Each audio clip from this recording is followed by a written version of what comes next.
All right, good morning, people of YouTube. So we are back again with an oldie but a goodie. This is Red Green Hybrid. So this is a deck that really excelled in the BT7 format, and I think it has a tremendous amount of viability in the BT14 for a couple of reasons. And those reasons are mostly the floodgates that this deck has access to. This deck has access to Crimson Blaze, which really stops the Fenrir-Luga matchup. We have Gaussmon, which says they can't reduce Digivolution costs, which really stops the new training boost whenever they come out very soon.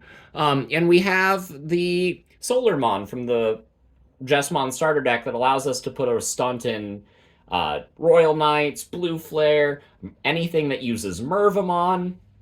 So this is a deck that I think actually has a tremendous amount of viability in this format. You have access to Quartzmon, you have access to Heaven's Judgment. There's just a lot of things that this deck has that are really, really good in the BT14 format. So if you guys like this kind of content, make sure you guys like and subscribe. And without further ado, we're going to go ahead and start with the Digitama.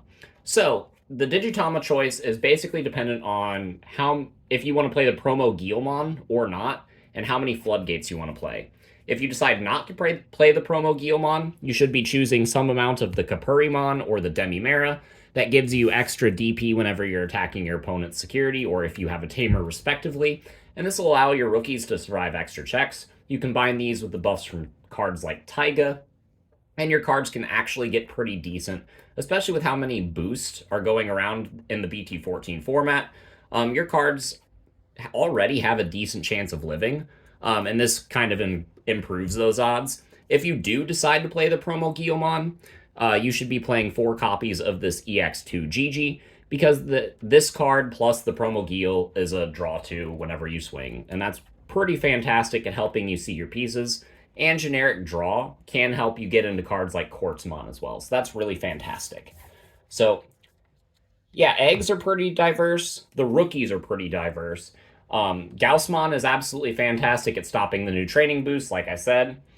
We have 2 copies of Solarmon. So in this particular list I'm showing you, I am playing the 4 copies of the promo Guilmon. If you decide not to play these, bump the Gaussmon up to 4, maybe bump Solarmon up, and maybe add more copies of the BT4 Flamemon. But this is the rookies that you should be choosing from, and I am electing to play 10 red rookies in this deck. So in this list with the Guilmons, I'm playing 1 Flamemon, 4 Guilmon, 2 Solars, and 3 Gauss. If I were to cut the Guilmons, I would bump Gauss up, I would bump Flamemon up by 2, and I would bump Solarmon up by 1 more. So that's the 2 kind of routes that you can take the eggs and the rookies for this deck, and that's where the deck is the most flexible. So for the rest of the rookies, I'm playing 4 copies of Brocomon. This card is fantastic. It gets you 2 pieces, it gets you a bunch of memory, and this card just helps you facilitate a bunch of your plays and digs you super deep into the deck. We play 3 copies of Nemon. This card is fantastic at letting your hybrids swing at your opponent's security and then allowing you to cycle back tamers, which is really nice. You're never losing resources with this card. In addition, this card will play the JP from your hand for free, which gives it an insane amount of value. Paying 3 memory for a body that can chip your opponent's security down and a tamer is really good, especially when that tamer on the next turn is only going to cost 1 memory in order to evolve. So I really like these. They provide a lot of consistency and aggression for the deck, and that is it for the level 3s. For the tamers, because they kind of count as level 3s for this deck because we evolve on top of them, we got 4 copies of JP. So with an inheritable effect of Piercing, that is absolutely fantastic. I want to remind you guys that Piercing for this card is not dependent on having hybrid in the traits. So you can actually give Quartzmon Piercing if you evolve all the way up, which is pretty fantastic. In addition, if this card would Digivolve into a hybrid, then the Digivolution cost is further reduced by 1. So that means you can like Digivolve into a Beetlemon for just 1 memory, gain potentially 2 back for every Boko you have in play, gain some searches off of Beetle. This card is absolutely fantastic, and it's the main tamer in the deck. We play 4 copies of Taiga. This is our main DP buff. It's also a 3-cost tamer that we can play off the Tyranomon. This is really fantastic, and it will allow us to go into cards like Rhino Kabuterimon, and any of our bigger Digimon for super cheap. So I really like this card. Not only is it a power booster, but it helps us reduce cost, and it's a consistency piece. Like, I really like everything that Taiga provides for the deck. Next, to round it out, we got 2 copies of Mimi. Being able to get into a level 5 for really cheap is very strong, and then you can use Mimi to cycle more eggs, get more draws off your rookies, and put more bodies into place that you can kind of beat your opponent down before they get set up. And even if they do get set up, then you can go into something like a Quartzmon to kind of stun them down. And then if they remove the Quartzmon, cards like Mimi unsuspend, and then you can put them on the back foot all over again. In addition, it being a memory tamer is really nice. You'll spend 1 to evolve JP into Beetle, and then you'll spend 1 to evolve Beetle into Rhino, and then you could potentially spend 3 to get into a Ancient Beetlemon. So this card helps make it so that you have the memory to go up full line, and in addition, lets you set up future bodies. So I really, really like what this does for the deck. So we are playing 10 Tamers. For the level 4s, we got 4 copies of Beetle. It's a hybrid, it's a searcher, it's a Beetlemon. We got 3 copies of Metal Kabuterimon. This card can help us stun small bodies, in addition to being another hybrid, in addition to being able to evolve on top of level 4s to get us extra draws if we need to. This is a fantastic card, and I really like it.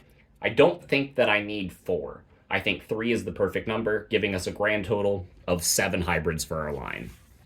So I am playing another level 4 in the list.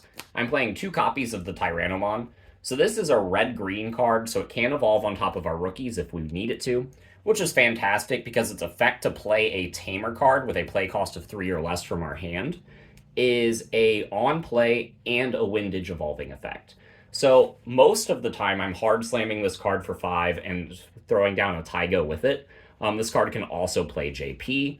So you have this card and the Nemons to provide you bodies and tamers at the same time in one fell swoop. So I really like the kind of 3-2 ratio that I have going on. Tyranno's been testing really well. And yeah, I think it's a really fantastic card. So that is it for the level 4s. For the level 5s, it is just going to be 4 copies of the Rhino Kabuterimon. This card is absolutely fantastic. It evolves for super cheap. Whenever it swings, it digivolves on attacking for super cheap, which is pretty fantastic. In addition, it's just a big body, so if you need a big body, this is it. This is a really phenomenal card, and I like a lot of the things that this does for the deck. So I am playing 3 copies of Ancient Beetle. I didn't really feel like I needed 4, especially since Boko can search this card, and I play 4 Boko. And Boko hits 5 cards deep. So I felt like by the time that I needed it, I would have played a Boko or 2 and grabbed it by then. So this is a truly phenomenal card, and I think that you don't need 4, but I think 3 is kind of a really good sweet spot. What this does is if it dies, it plays a Tamer, same as all of the other 10 Warriors. But if this card or any card with hybrid in its traits deletes an opponent's Digimon in battle and survives, then you can trash their top security once per turn. So this is really fantastic. With the piercing from JP, this card is checking 2 security most of the time.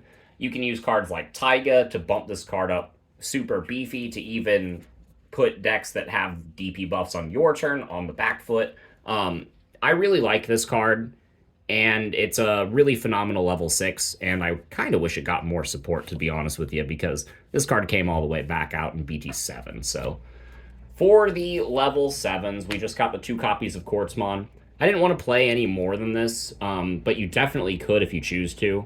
This card is a kind of lockout card against certain matchups, and it's absolutely phenomenal at doing that. Not only that, but if they deal with the Quartzmon, then all your Tamers unsuspend, and then you can just kind of shotgun a bunch of hybrids for game. So this is one of those cards that if you get it out, you can feel really confident in your odds of winning that game. It trashes security, it suspends a bunch of things, it gains memory back when you evolve into it. Quartzmon is overall just a fantastic card. To round the deck off, we have the options. And again, this is kind of what makes red-green hybrids so good. I'm playing 3 copies of Crimson Blaze.